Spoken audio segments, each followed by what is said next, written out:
2 years ago, I was making 6 figures a year as a head of business development for a real estate firm. Then I watched my colleague get laid off from the company, never thinking that would be me. 30 days later, it was me, the day before my 39th birthday. Today, my vending business does over $102,000 in revenue in a month. I work 8 to 10 hours a week, and I pick up my kids from school at 3 p.m.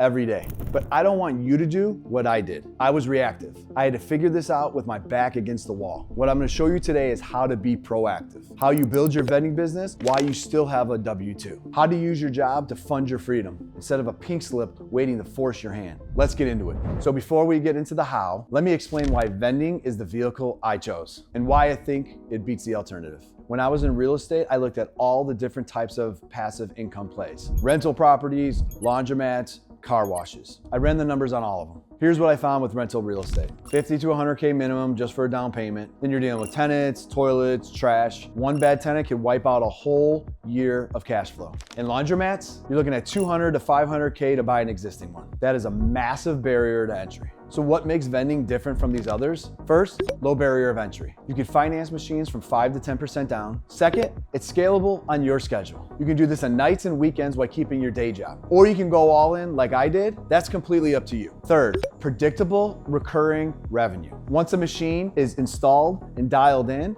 it'll just keep making money. One of my machines in a 450 unit apartment building does $4,300 a month like clockwork. That location takes 2 hours worth of work a week for a picker and a stocker to handle that location. Fourth, and this is a big one, it compounds. Every machine you add is another income stream. I have 45 locations, so you have 45 separate income streams. No boss, my schedule, no company can take this away. All right, let's get into the actual roadmap. I'm gonna break this down month by month so you know exactly what to focus on. Month 1, all about education and setup. The biggest mistake that I've seen beginners make, they buy the machine before they have the location. Do not do that. That machine will sit in your garage collecting dust. Instead, use that first month to learn the business. Understand location types, understand machine options, understand product margins and the sales process. This is where a community like Vendingpreneurs saved me months of trial and error. I was able to learn from people that have already made those mistakes that I was about to make. While you're learning, get your business foundation set up. Form an LLC. I use an online service. It cost me about $250 and it took about a week. You get your EIN number from the IRS. It's completely free. It only takes 10 minutes online. Next, open up a bank account. Keep everything separate from personal. This is very important. Talk to an insurance broker. You'll need a general liability policy along with an inland marine coverage. Inland marine will protect your machines if they get damaged or broken into.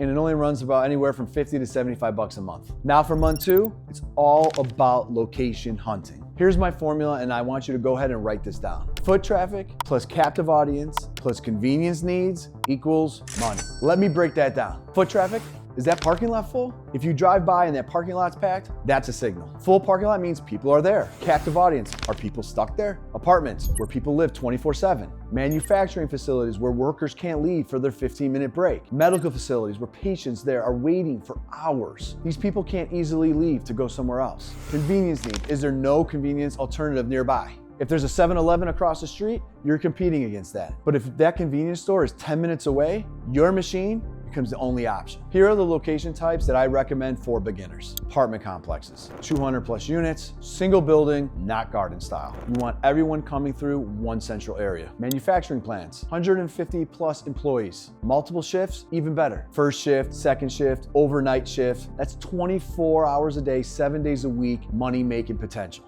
Medical outpatient facilities, high stress environment meets high impulse purchasing. Patients waiting, staffs working long shifts, these locations crush. Corporate office buildings with multiple tenants. Everyone passes through the same lobby and shared break rooms. Now here's the thing, you're working a full-time job. You can't be doing pop-ins on a 2 p.m. on a Tuesday. So you have to be strategic about it and make it your way of life. Driving to the grocery store on a Saturday and you see a packed warehouse, write down the address. Picking your kids up from school and you notice the medical building next door, that's a lead. Use your lunch break to make phone calls or do pop-ins. Use your evenings to follow up on emails. Use your weekends for face-to-face pop-ins. I would drive by locations on evenings and on weekends just to scope them out. Christmas Eve, I'm driving to my parents' house. I see a warehouse with a full parking lot. My wife goes, "You should pop in there next week."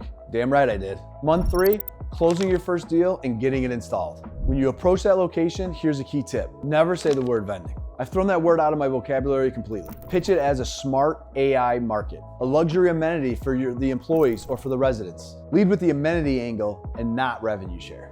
Most locations don't even ask for revenue share. They just want to provide something nice with no work on their end. Here's my talk track. I provide modern, convenient solutions for your residents. It's no cost to you. We handle stocking, customer service, and maintenance. You just get to offer this amenity to your building. Now, if they do ask for revenue share, this is what I say. We could absolutely do revenue share. I view this as a partnership, but you will need to refer me over to 3 other properties before the revenue share will kick in. Boom. Now 1 location turns into 4. Once you close the deal, match your machine to the location. Smart coolers for luxury apartments, micro markets for manufacturers and break rooms. If you're unsure, start with a combo machine. You could always upgrade it later. Finance the machine with 5 to 10% down payment. Your payment will be $150 to $200 a month. The machine will cash flow more than that from day 1 if you select the right location. Here's the most important part of month 3. Be there for the installation. Stock it yourself that first day. Do test transactions with the property manager. Set expectations with stocking schedule. This is your first impression. Make it count. You got your first machine installed. You're making money.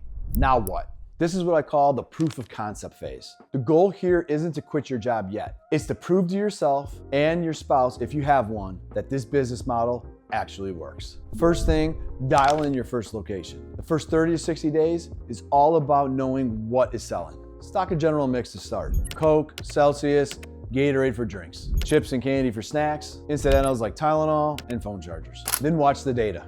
These smart machines will tell you exactly what's selling and what's not. Now you can double and triple down on the winners. Pull the slow movers out. I tell property managers it's like dating. A month or 2 in, you start to understand what the building likes. Every building is going to have its own preferences. One building might like Celsius, the other one might be all about Monster. You're learning the palate of that building. Second thing, reinvest everything. Whatever profit you make in the first couple of months, do not touch it. Put it into a separate account. That's for growth capital. Here's the mindset shift. You're not doing this for beer money. You're building an asset. Every dollar you invest now compounds into more machines. This also means more locations and more revenue. I didn't pay myself a dime for the first several months. Every single dollar went right back into the business. Third thing, add locations 2 and 3. Once your first location is profitable, go hunt for location 2 and for location 3. Use the same process, but now you have something that you didn't have before. Proof. When you walk into your next property manager meeting,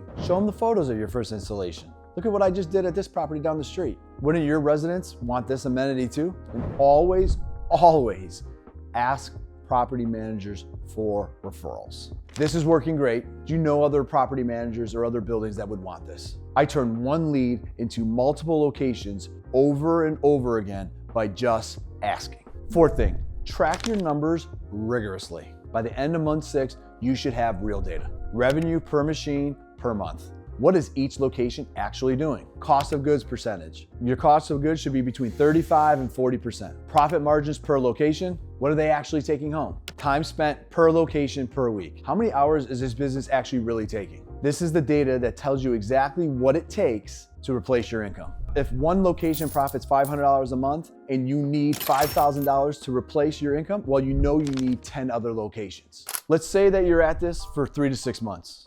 You have 3 to 5 locations. You're doing about $5,000 to $8,000 a month in revenue. You're profitable. Proof of concept is proven. Now comes the real question is, when do you actually make the jump? Here's my criteria for going full time. I look for 4 things. Your vending income covers your baseline expenses. What are your non-negotiables, like mortgage and rent? Car payments, insurance, food, utilities, whatever that number is, your vending profit has to cover that number before you quit. For me, that number was $5,000 a month. When I hit that around month 4, I knew I could survive without a W-2.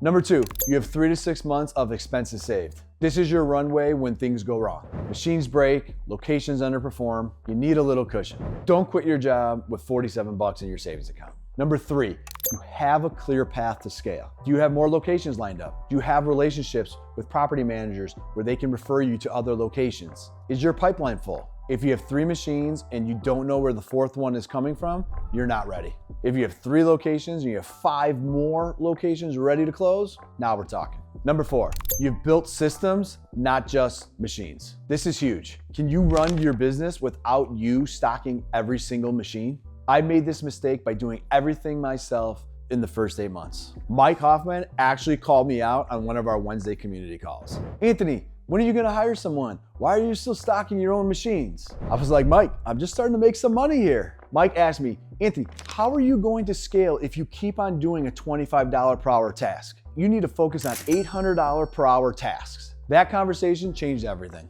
I hired my first stocker, even though it meant going in the red temporarily. My wife thought I was crazy. Once I hired that first person, I was able then to focus my attention on business development, getting more locations and scaling the route, the higher leverage activities that could actually grow the business. Now here's the timeline reality. Most people in our community go full time within 12 to 18 months. That's enough time to build real revenue, prove the model, and have confidence. But here's what I want you to understand. You don't have to go full time. Some people in our community have built routes that range anywhere from $10,000 to $15,000 a month in revenue, and they've been able to do this while keeping their W-2. They use the vending income to pay off debt, to reinvest, or to save for their kids' college. There's no rule that says you have to quit your job. The point is to have options, to not be dependent on one source of income that can disappear in one HR meeting. Let's say you hit the criteria. You're ready to make the jump. Here's how to actually execute on the transition. Step 1, build your team before you quit. Don't wait until you're full-time to start hiring. Start while you still have that W-2 income as a safety net. I hired stockers from the gig session from Craigslist. These are Uber drivers and DoorDash people, folks who want flexible work. I pay 25 bucks an hour. That's a premium over what they would make somewhere else. Why?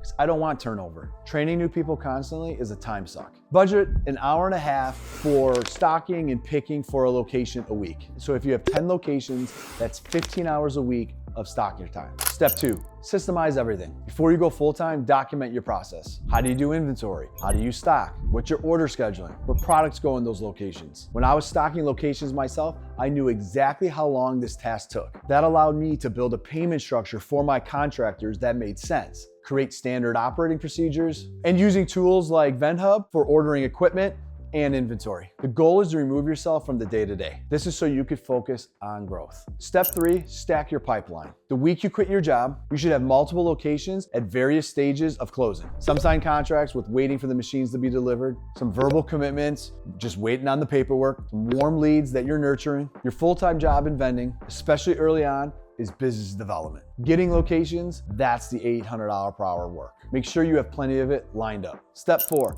set your first 90-day goals. When I went full-time, I wasn't just doing vending. I had a number of specific targets and locations that I wanted to close, revenue milestones to hit, and systems to implement. Write down your rocks, your big goals for the quarter. Then reverse engineer to what you need to do to get to those goals. Let me give you some real numbers so you know what you're getting into. First, startup costs for your first machine. If you finance with just 5 to 10% down, your monthly payment will be from $150 to $200. This is for a combo machine on the high end. And a cost of about $700 to $900 in additional inventory. Insurance runs anywhere from 50 to 75 bucks a month. So you get your first machine installed and stocked for about $1,500 out of pocket. The machine pays for itself with the revenue that it generates. Second, revenue expectations. At a good location, you should make $1,500 to $3,000 in revenue. My best location does anywhere from $5,500 to $6,500 every single month. But let's be conservative. Let's just say you average $2,000 a month per location. Third, here's how the margins break down.